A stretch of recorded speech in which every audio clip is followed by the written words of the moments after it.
Hi everyone. So in this video, we will learn about the fundamentals of array. So let's get started. So first of all, let us look at the definition of array.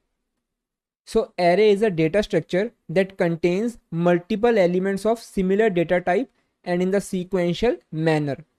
So what do we mean by a data structure?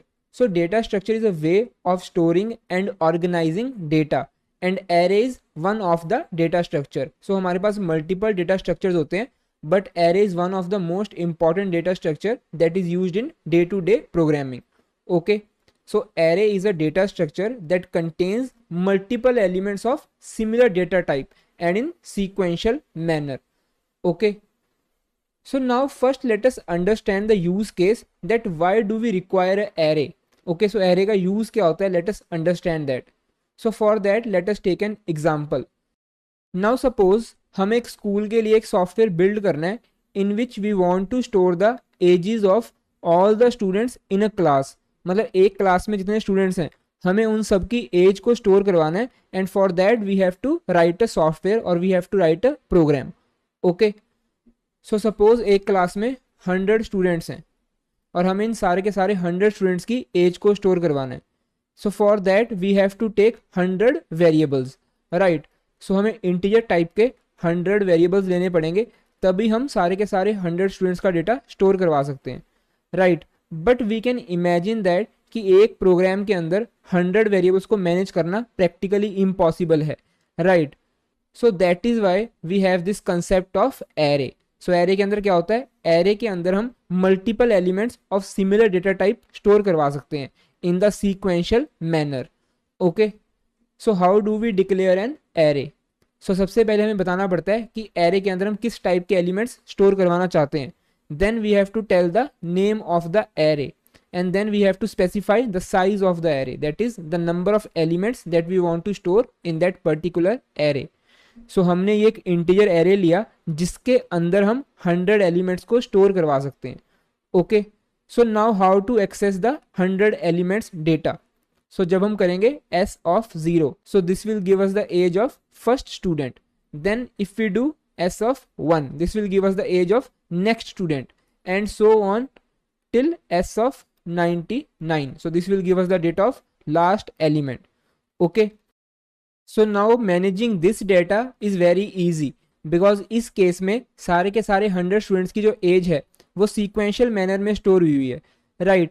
सो अगर हमें किसी भी ith student की information चाहिए, मतलब अगर मुझे किसी भी ith स्टूडेंट की एज को फाइंड करना है या फिर फेच करना है, so we can simply do s of i-1.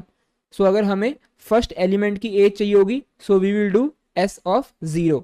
अगर हमें सेकंड एलिमेंट की एज चाहिए होगी so we will do s of 1. Okay, so using this notation, using the concept of indexing, हम किसी भी ith एलिमेंट को मॉडिफाई कर सकते हैं इन this array. Okay, so now let us see how an array is stored in the computer memory and then we will look into more syntax. Now in this we have taken an array of size 3. That means we want to store 3 integer elements in the sequential manner. And what do we mean by sequential manner? Sequential manner का मतलब ये है कि array के अंदर जितने भी elements होती है ना वो consecutive places पे store होते हैं. ओके, सो नाउ हमने integer array लिया है और एक integer को store करवाने के लिए हमें लगते हैं 4 bytes.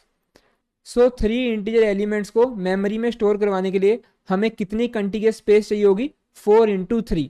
So we require 4 into 3, that is 12 bytes to store 3 integers in this array. Now let us assume हमने जो ये एरे डिक्लेयर किया है इसे रैम के अंदर मेमोरी एलोकेट हुई है starting from address 101 and this array require 12 bytes to store 3 integer elements, right. और सारे के सारे इंटीजर एलिमेंट्स कंटिन्यूअस ब्लॉक्स में पड़े होंगे and we know that each integer element requires 4 bytes to store its information, right. So देखो 101 से लेकर 104 तक हमारे एरे का फर्स्ट एलिमेंट पड़ा होगा, राइट. सिमिलरली 105 से लेकर एड्रेस 108 तक हमारे एरे का सेकेंड एलिमेंट स्टोर होगा. सिमिलरली 109 से लेकर 1012 तक हमारे एरे का थर्ड एलिमेंट स्टोर होगा. So all the three elements of this array are stored at consecutive places. So जो हमारा array of 0 है that is stored from address 101 to 104, right? Array of 1 will store from address 105 to 108, and then array of 2, that is the last element, it will store from address 109 to 1012. Okay, so this is how the memory is allocated to array data structure inside the RAM. Okay, and array के सारे elements consecutive places पे store होते हैं. So while dealing with arrays, we can imagine array as a collection of blocks in which each block has a unique index. Okay, now suppose हमने एक array लिया है of size 5. So we can imagine array as a collection of 5 blocks in which each block has an index starting from 0 till last index. So देखो अगर हमारे array में n elements हैं, so if the array contains n elements, so उस case में जो last index होगा that will be n minus 1. Okay, now let us see how can we fill the elements in this array. So suppose हम 0 index पे element 3 को store करना चाहते हैं and we want to store element 1 at index 1. Okay, similarly हम index 2 पे element 7 को store करवाना चाहते हैं. सो होगा क्या, 0 इंडेक्स पे एलिमेंट 3 स्टोर हो जाएगा, देन फर्स्ट इंडेक्स पे एलिमेंट 1 स्टोर हो जाएगा, सेकेंड इंडेक्स पे एलिमेंट 7 स्टोर हो जाएगा. Similarly let us store element 5 at index 3 and finally let us store element 9 at index 4. Now we have filled this array with 5 different elements. Okay, now let us see how can we traverse this array. So अगर हमें इस array को traverse करना है starting from 0 index, so for that we will run a loop. So हम एक loop run करेंगे starting from I equals to 0 to I equals to n minus 1, where n is the number of elements inside the array. सो हमने क्या कहा कि अगर हमारे array में n एलिमेंट्स हैं, सो लास्ट इंडेक्स की वैल्यू होगी n minus 1, right? And now for each ith index we want to print that element. So इस प्रिंट स्टेटमेंट में हम क्या करेंगे, we will print array at ith index, means array element at ith index. Okay, so देखो starting में जब i 0 होगा, सो इस प्रिंट स्टेटमेंट से हमारे एरे का 0 इंडेक्स वाला एलिमेंट प्रिंट हो जाएगा. After that this for loop will continue, I की वैल्यू हो जाएगी 1.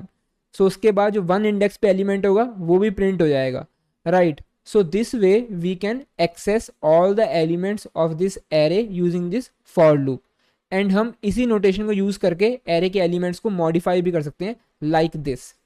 Okay, so one of the important advantage of using array data structure is कि एरे के अंदर रैंडम एक्सेस पॉसिबल होता है. मतलब हम एरे के अंदर किसी भी ith एलिमेंट को एक्सेस कर सकते हैं in just constant time, right? So अगर हमें किसी भी ith एलिमेंट को एक्सेस करना है इस एरे के, so we can simply access that element by this, right? So हम एरे ऑफ i माइनस 1 करेंगे तो हमारे पास इस एरे का ith एलिमेंट एक्सेस हो जाएगा, right? And this operation takes only o1 time, constant time. Okay, so that's all for this video. Thank you everyone.